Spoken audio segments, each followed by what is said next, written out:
Oke, bismillahirrahmanirrahim. Assalamualaikum warahmatullahi wabarakatuh. Perkenalkan, nama saya Fianti Margono dengan nomor NIM 2232011037 dengan dosen pengampu Ibu Ariska Ginanita. Nah, di sini saya akan memenuhi tugas dari mata kuliah Filsafat Hukum, yaitu di sini saya akan menambah tugas yang tidak dapat kelompok gitu ya.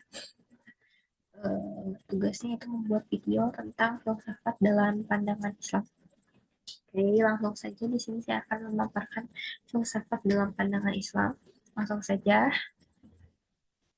Nah, filsafat dalam pandangan Islam. Sebelumnya kita harus tahu nih filsafat itu apa. Nah, filsafat dalam pandangan Islam menawarkan perspektif unik tentang alam semesta, kehidupan, dan keberadaan manusia.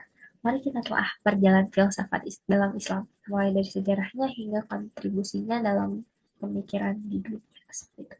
Next, sejarah pertumbuhan dan perkembangan filsafat dalam Islam. Ini ada sejarah dalam Islam. Pertama, pada masa awal itu dimulai pada abad ke-8, Masehi dipengaruhi oleh pemikiran Yunani kuno awalnya. Terus pada masa klasik, muncul tokoh-tokoh besar seperti Al-Kindi, Al-Farabi, Ibnu Sina, dan sebagainya. Atau kalau dalam Islam disebut pada zaman Hudaybiyah atau apa, lupa. Lalu pada zaman kemunduran yaitu setelah setelah setelah zaman Abbasiyah kalau nggak salah ya. Jadi Islam tuh ada kemunduran gitu mulai meredup pada abad ke-13 dipengaruhi oleh faktor politik dan sosial. Carut-marutnya keberagaman manusia ini gitu di dunia. Lalu pada uh, masa modernnya, maka kita kembali filsafat dalam abad ke-20 dengan fokus pada interpretasi Islam modern sampai sekarang. Nah, kedudukan filsafat dalam Islam itu sebagai alat. Kenapa sebagai alat? Karena filsafat berperan sebagai alat untuk memahami dan menafsirkan ajaran Islam dan sebagai pelengkap atau syamil. Filsafat melengkapi wahyu dengan pemikiran rasional untuk mencapai pemahaman yang lebih mendalam.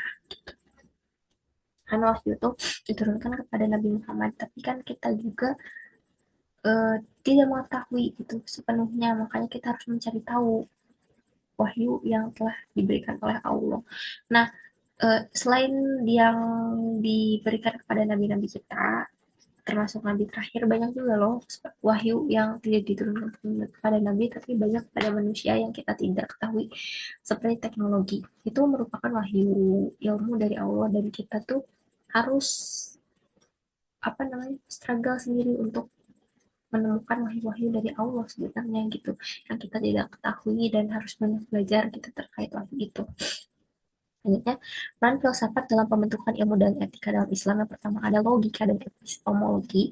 Nah, logika ini memberikan dasar epistemologi untuk perkembangan ilmu dalam Islam.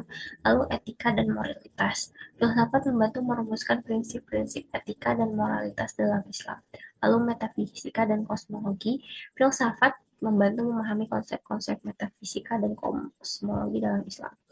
Lalu filsafat sebagai pandangan hidup dalam Islam. Nah, di sini kita harus mengetahui nih, ada beberapa tahap untuk mengetahui filsafat sebagai pandangan hidup dalam Islam. Yang pertama, kita harus tahu dulu, kita harus yakin terhadap keesaan Allah. Jadi Allah tuh Maha Esa, Allah Maha Kuasa, Allah Maha Besar, Allah Maha Pengampun, semua yang ada di dunia ini kita harus yakini itu buatan Allah dan tidak ada yang bisa membuatnya selain Beliau gitu. Jika kita bisa mengetahui ilmu itu, berarti itu merupakan wahyu yang kita temui gitu. Nah, keadilan, pentingnya keadilan dan persamaan, lalu kemanusiaan, martabat dan hakikat manusia, keseimbangan, menemukan keseimbangan dalam kehidupan, lalu kebahagiaan, mencapai kebahagiaan yang hakiki, harmonis, hakiki, sejahtera. Lalu tantangan filsafat terhadap akidah Islam yang pertama yaitu tantangannya ateisme. Jadi penolakan terhadap keberadaan Tuhan. Sekarang sudah banyak ya, banyak orang-orang ateis gitu yang nggak percaya kepada Tuhan karena jika mereka terlalu yakin dengan filsafat, kita bisa menyeleweng juga terhadap ajaran agama gitu. Padahal kita berfilsafat itu kita hanya ingin menemukan wahyu-wahyu yang lain gitu terkait wahyu yang telah diturunkan oleh Allah, tetapi banyak juga orang yang karena ingin benar-benar logis, benar-benar fakta. Memang Allah itu kan tidak bisa kita lihat, tidak bisa kita gapai, tidak bisa kita pegang. Kita harus hanya percaya gitu dengan keyakinan kita sendiri yang dalam hati, tidak bisa kita melihat secara langsung Allah itu seperti apa. Nah, banyaknya ateis ini yaitu menjadi tantangan untuk kita gitu, makanya kita harus belajar ilmu agama dari kecil itu untuk meyakini Allah tuh ya seperti ini. Lalu materialisme itu fokus pada materi dan penolakan terhadap spiritualitas. Banyak juga nih manusia yang terlalu materialistis gitu, padahal kita juga bisa meyakini loh bahwa barang-barang yang kita belum tentu ada tuh sebenarnya itu ada, seperti contohnya kentut. Kentut kita tidak bisa lihat warnanya seperti apa, bentuknya seperti apa, tapi kita bisa menciumnya, betul, sama seperti Allah. Bukannya saya menjelek, bukannya saya menyamakan Allah dengan kentut, akan tetapi Allah itu seperti itu. Allah tidak bisa kita lihat, Allah tidak bisa kita pegang, Allah tidak bisa kita raba, tidak bisa kita cium, tapi kita bisa meyakini dalam hati bahwa Allah itu ada gitu. Jika misalkan kentut itu bisa dirasakan oleh indera penciuman, Allah itu bisa kita rasakan dalam hati bahwa Allah itu ada gitu, ada dalam hidup kita sebagai penolong dan yang memberikan kita hidup.